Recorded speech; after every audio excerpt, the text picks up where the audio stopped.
حضرت عائشہ صدیقہ رضی اللہ تعالی عنہا سے کسی نے پوچھا تھا صحابہ کرام علیہم رضوان میں سے کہ اماں جی نبی پاک کے اخلاق کس طرح کے تھے؟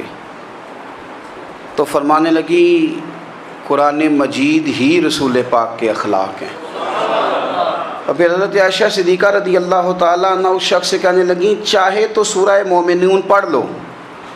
تو انہوں نے یہ ابتدائی آیات سورہ مومنون کی جب تلاوت کی تو حضرت عائشہ فرمانے لگی یہی تو میرے نبی پاک کے اخلاق ہیں، اور یہی وہ آیات ہیں جن میں اللہ تبارک و تعالیٰ نے بندہ مومن سے تقاضا کیا ہے کہ اگر وہ جنت کا وارث بننا چاہتا ہے، جنت وہ جگہ ہے جہاں رسول کریم علیہ السلام کا قرب بھی ملے گا اور رب کریم کی زیارت بھی نصیب ہوگی، وہ مقام فلاح، وہ مقام کامیابی، وہ مقام جہاں اللہ تعالیٰ اپنے بندوں پر اپنی رضا نازل فرمائے گا، اس مقام کا نام مقام جنت ہے۔ تو اس سورہ مبارکہ کی ابتدائی آیات کے اندر اللہ تبارک و تعالیٰ نے ان صفات کا تذکرہ فرمایا ہے کہ اگر وہ صفات ہم اپنے اندر پیدا کرنے میں کامیاب ہو جائیں، معنی یہ ہے کہ ہمیں اللہ تبارک و تعالیٰ نے جنت کا وارث بنا دیا ہے۔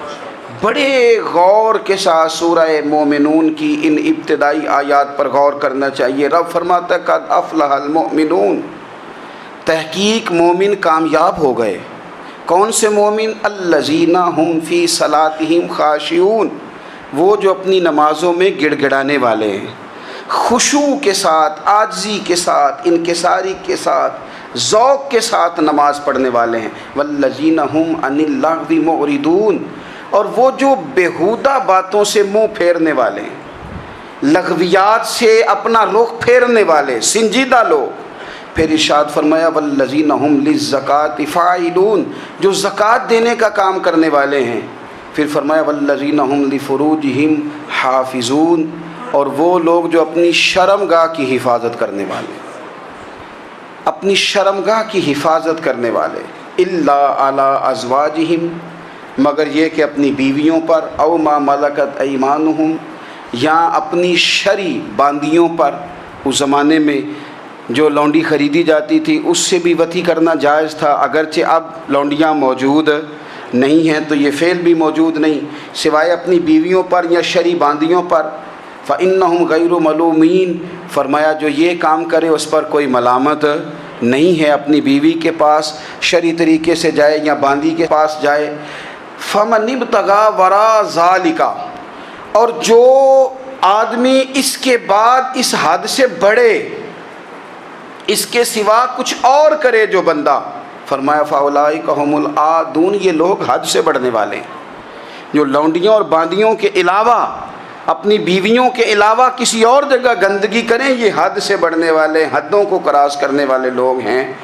پھر ارشاد فرمایا والذین هم لاماناتہم وعہدہم راعون، اور وہ جو اپنی امانتوں اور اپنے وعدوں کی رعایت کرتے ہیں، امانتیں ادا کرتے ہیں، وعدے پورے کرتے ہیں۔ اور وہ لوگ جو اپنی نمازوں کی حفاظت کرنے والے ہیں، جن میں یہ خوبیاں آ گئیں، میرا رب فرماتا ہے نماز میں خشوع وضو حاصل ہو گیا، فضولیات سے بچ گئے، زکوٰۃ ادا کرنے والے بن گئے، شرمگاہ کی حفاظت کرنے والے بن گئے، امانتیں عہد پورے کرنے والے بن گئے، اپنی نمازوں کے محافظ ہو گئے۔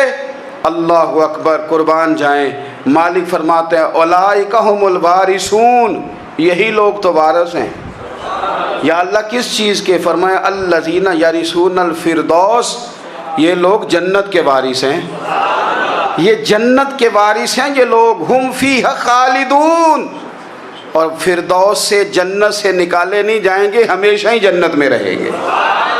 یہ آیات اللہ کا مطالبہ بھی ہے، یہ آیات صحابہ، اہل بیت، اولیاء اللہ، ان تمام کی سیرت کا عکس بھی ہے۔ اور سب سے بڑھ کر سیدہ عائشہ صدیقہ فرماتی ہیں یہی تو آیات ہیں جنہیں اچھی طرح سمجھ لو گے تو تمہیں مدینے والے کے اخلاق بھی سمجھ میں آ جائے گا، حضور کے اخلاق بھی تمہیں سمجھ میں آئیں۔ بڑے غور کے ساتھ سورہ مومنون کی ان ابتدائی آیات پر غور کرنا چاہیے۔ رب فرماتا ہے قد افلح المؤمنون، تحقیق مومن کامیاب ہو گئے۔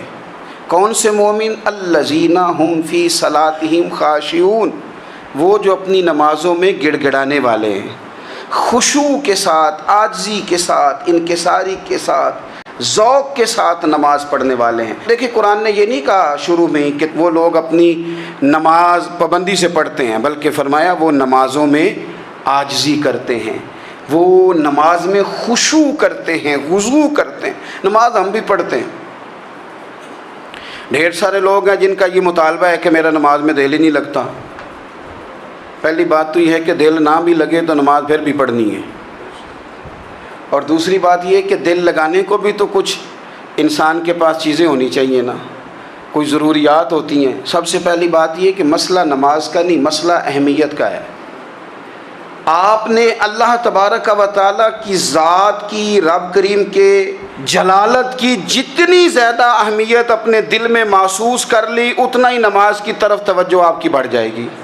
آپ سادی سی مثال ہے، غور کر لیں، جتنا آپ اپنے استاد کو پروٹوکول دیتے ہیں، جتنی عزت کرتے ہیں، اتنا ہی وقت پہ آپ ان کے پاس پہنچ بھی جاتے ہیں۔ اگر آپ کے دل میں اہمیت نہیں ہے تو آپ ٹال دیں گے، اور جس استاد کی اہمیت ہے اس کے فون کی گھنٹی بجتے ہی فون بھی اٹھایا جائے گا، اور بات پوری مکمل بھی نہیں ہوگی تو کہا جائے گا جیسے آپ کہیں گے، اور جو وقت وہ دیں گے ان سے 10 منٹ پہلے پہنچنے کی کوشش بھی کی جائے گی۔ بس سمجھ لیں دل لگنے نہ لگنے کا مسئلہ نہیں، اہمیت کا مسئلہ ہے۔ آپ جتنی اپنے مالک کی بارگاہ کی اہمیت سمجھ لیں گے، اتنا ہی وقت پہ مسجد آئیں گے، اتنا ہی شوق سے نماز پڑھیں گے۔ دوسری بات، نماز کے ترجمے پہ غور کریں۔ آپ یقین کریں اگر نماز کا ترجمہ ہمیں آ جائے نا تو ہمیں تو یوں لگے کہ ہم تو اپنے مالک کی بارگاہ میں عرض و معروض کرنے حاضر ہوئے ہیں۔ یہ سورہ فاتحہ ہی دیکھ لیں آپ، حضور فرماتے ہیں، رب فرماتا ہے سورۃ فاتحہ آدھی میری ہے آدھی میرے بندے کی ہے۔ جب اس نے کہا الحمدللہ رب العالمین الرحمن الرحیم مالک یوم الدین ایاک نعبد و ایاک نستعین، جب یہاں تک وہ لفظ کہتا ہے تو یہ حصہ میرا تھا۔ اس نے اپنے رب کی تعریف کی، اور جب کہا نا اس نے اہدنا الصراط المستقیم، اب بندے نے التجائیں شروع کر دی۔ اس نے کہا کہ مالک بھی تو ہے، رحمان بھی تو ہے، رحیم بھی تو ہے، عبادت بھی تیری کرتے ہیں تو مدد بھی تو تجھی سے مانگنی ہے نا۔ اب مہربانی فرمانا اہدنا الصراط المستقیم، ہمیں سیدھا راستہ دکھا دے، صراط الذین انعمت علیہم، ان لوگوں کا راستہ دکھانا جن پر تو نے انعام کیا ہے، غیر المغضوب علیہم ولا الضالین، ان کے راستے پہ نہ چلانا جن پر تیرا غضب ہوا، جو گمراہ ہو گئے ان کے راستے۔ تو نماز میں جب ترجمے پر آپ کا غور ہوتا ہے تو آپ کا تو دل خود بخود لگ جاتا ہے، شوق بڑھ جاتا ہے آپ کا۔ تو اتنی چیزیں ہم زندگی میں یاد کرتے ہیں، تو اگر ترجمہ بھی نماز کا یاد کر لیں اور پھر شوق سے پڑھیں تو آپ یقین کریں طبیعت کھنچی چلی آئے گی۔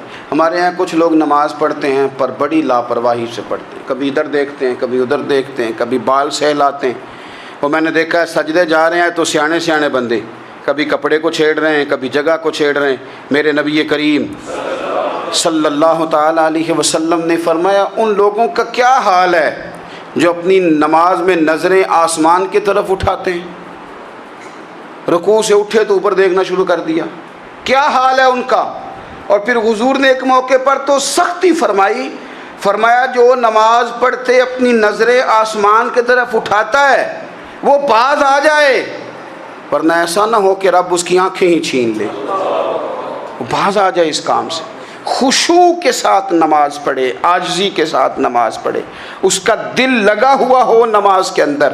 میرے نبی پاک صلی اللہ تعالیٰ علیہ وآلہ وسلم کے غلام حضرت انس بن مالک رضی اللہ تعالیٰ عنہ فرماتے ہیں کہ رسول پاک صلی اللہ علیہ وسلم نے مجھ سے فرمایا تھا کہ بیٹے نماز میں ادھر ادھر دیکھنے سے بچو، کیونکہ فرمایا نماز میں ادھر ادھر توجہ کرنا یہ بندے کو ہلاک کر دیتا ہے، ہلاکت ہے اس میں۔ اگر تم نے ادھر ادھر توجہ کی، نماز تم مالک کی بارگاہ میں کھڑے ہو اور تم دیکھ ادھر ادھر رہے ہو، تو ایک تو نماز عاجزی کے ساتھ۔ پھر فرمایا والذین ہم عن اللغو معرضون، وہ لوگ جو فضول باتوں سے، لغویات سے اپنا منہ پھیر لیتے ہیں، فضولیات سے۔ ہمارے ہاں نا بہت سارے لوگ ایسے ہیں جو بلا وجہ ان چیزوں میں دلچسپی لیتے ہیں جو ان کے مطلب کی نہیں ہے، ان کے مطلب کی مطلب آپ کسی سے ملنے کہتے ہیں کیا حال ہے؟ ٹھیک ہے جی۔ بچوں کا کیا حال ہے؟ ٹھیک ہے۔ بچے کتنے ہیں؟ تو بھئی آپ کو جب پتہ ہی نہیں تھا کتنے ہیں تو حال کیوں پوچھا آپ نے؟ آپ کرتے کیا ہیں؟ آپ کا بڑا بھائی کیا کرتا ہے؟ چھوٹا بھائی کیا کرتا ہے؟ ابا جی کیا کرتے ہیں؟ بھئی آپ کے مطلب کی بات نہیں، آپ مطلب کی مقصد کی بات کریں، بے مقصد باتوں میں الجھنے کی ضرورت نہیں ہے۔ دیکھیں، اپنا ادارہ میں چلاتا ہوں، اپنا گھر آپ چلاتے ہیں، اپنی ڈیوٹی آپ کرتے ہیں۔ آپ کو زیادہ بہتر پتہ ہے کہ آپ اپنا گھر کیسے چلا رہے ہیں، مجھے زیادہ بہتر پتہ ہے کہ میں مدرسہ مسجد، مجھے زیادہ بہتر پتہ ہے اس کے اندر کون سی اصطلاح کس طرح کرنی ہے، یہ مجھ سے زیادہ بہتر کوئی بندہ جانتا نہیں۔ اب ہم کیا کرتے ہیں، جب ہم دوسرے کے کام میں مداخلت کرتے ہیں تو دو نقصان ہوتے ہیں۔ ایک تو اس کے ساتھ ہمارا رائے کا اختلاف ہو جاتا ہے، اور دوسرا ہمارے اپنے بہت سارے کام رہ جاتے ہیں، کیونکہ ہماری توجہ ہی دوسرے کی جانب تھی، اپنے بڑے سارے کام رہ جاتے ہیں۔ اس لیے بہت ساری ایسی چیزیں ہیں جن میں بلا وجہ کوئی مقصد نہیں۔ ہم پرانے لوگوں سے باتیں سنا کرتے تھے، ہمارے بزرگ کہا کرتے تھے جڑے پنڈ جانا نہیں، جڑے پنڈ جانا نہیں ہوتا راہ پوچھنے دی کی لو۔ لغویات میں نہ الجھیں، فضولیات میں نہ الجھیں، یعنی ٹو میں رہنا، ٹو میں۔ آپ یقین کریں، میں نے پرسنلی طور پہ اس چیز کو محسوس کیا ہے کہ ہمارے بہت سارے اہم حقوق صرف اس لیے مس ہوتے ہیں کہ ہماری اپنے سے زیادہ توجہ سامنے والے پہ ہوتی ہے، سامنے والے۔ میں نے دیکھا بڑے بڑے عجیب سوال اور بڑے بڑے انوکھے سوال، مطلب یہ کہ اتنی لمبی چوڑی، اور لوگوں کو بڑا پتہ ہوتا ہے یہ فلاں آدمی جو ہے اس کے بچے کتنے ہیں، وہ بیاہ کہاں پہ ہیں، کس کس علاقے میں ان کی شادیاں ہوئی ہیں۔ اتنی تفصیلات کی ہمیں ضرورت نہیں ہے، ہم سے تو ہمارے بارے میں پوچھا جائے گا۔ تو ہمیں اپنا معاملہ بڑا صاف ستھرا، دیکھیں کیا سونی بات کی مدینے والے رسول نے، قربان جائیں حضور کے جملوں پر۔ ایک شخص نے پوچھا حضور سونا اسلام کون سا ہے، خوبصورت مسلمان کون ہے؟ تو نبی پاک صلی اللہ علیہ وسلم نے فرمایا وہ خوبصورت مسلمان ہے جو بات اس کے مقصد کی نہیں، بے معنی ہے، وہ بات وہ چھوڑ دے۔ بے مقصد باتوں سے الجھنا جو بندہ چھوڑ دے وہ مسلمان بڑا سونا مسلمان ہے۔ ہم کمزور اس لیے ہوتے ہیں کہ ہماری توجہ زیادہ دوسروں کی باتوں پر پڑتی ہے۔ پھر فرمایا والذین ھم للزکاۃ فاعلون، وہ لوگ جو زکوٰۃ دینے کا کام کرتے ہیں، صدقات کرتے ہیں، خیرات کرتے ہیں، وہ کامیاب ہو جاتے ہیں۔ پھر فرمایا والذین ھم لفروجہم حافظون، وہ جو اپنی شرمگاہ کی حفاظت کرتے ہیں۔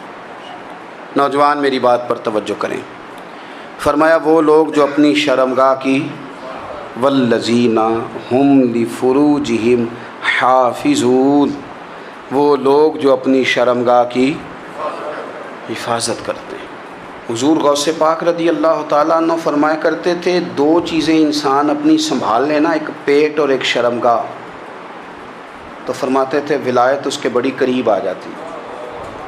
ہم نہ ان لذات میں الجھ جاتے ہیں۔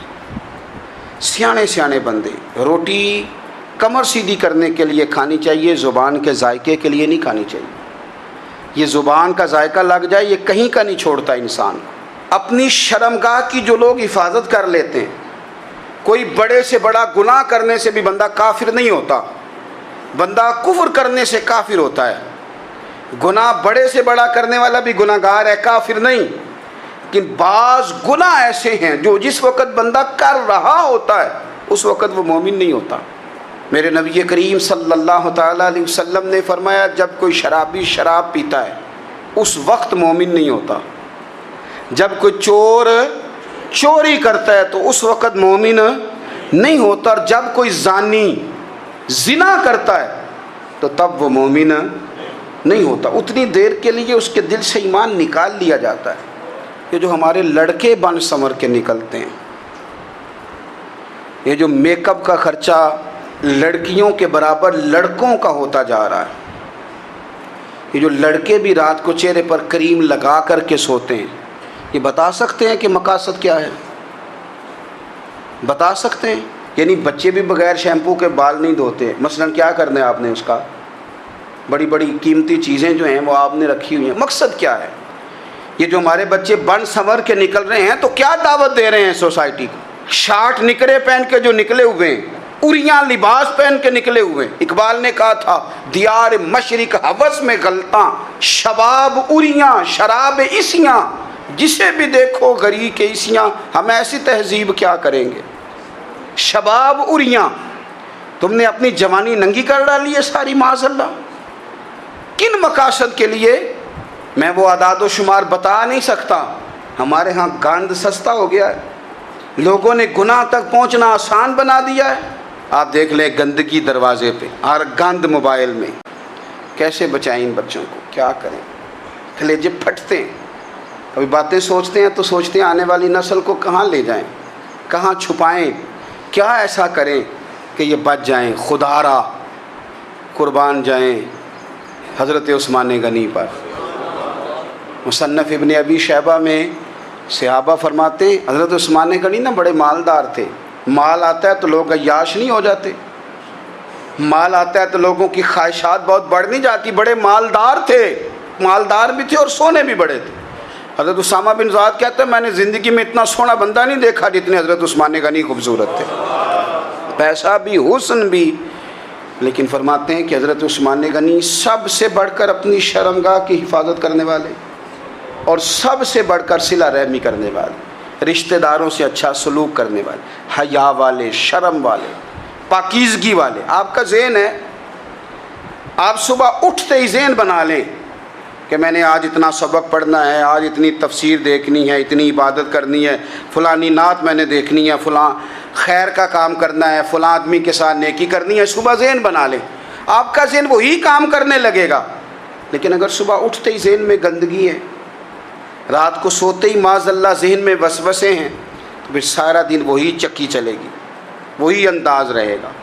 تھوڑا سا آپ کو اس کی نگرانی کرنی ہے. تھوڑا سا فحاشی اریانی یہ تیزی سے پھیل رہی ہے، تیزی سے گندگی لوگ کشید کر کے لاتے ہیں.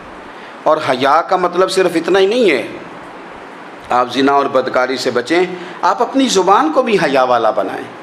کوئی کچا کمزور جملہ، گندی بات، گالی کبھی بھی زبان پہ نہ آئے.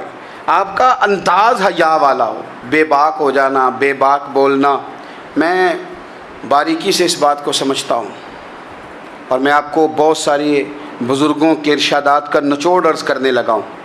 آپ اپنا ذہن صاف کر لیں، آپ کے بہت سارے کام ویسے ہی صحیح ہو جائیں گے. چونکہ ہمارے دین کے اندر زیادہ اجر نیتوں اور ارادوں پہ ملتا ہے. آپ کے جو اندر کی پاکیزگی ہے وہ بہت سارا فضل لاتی ہے اللہ کا. اور اگر دل ہی ناپاک ہو، ذہن ہی ناپاک ہو، تو وہ خیر کی چیزیں کس طرح کر کے داخل ہوں گی؟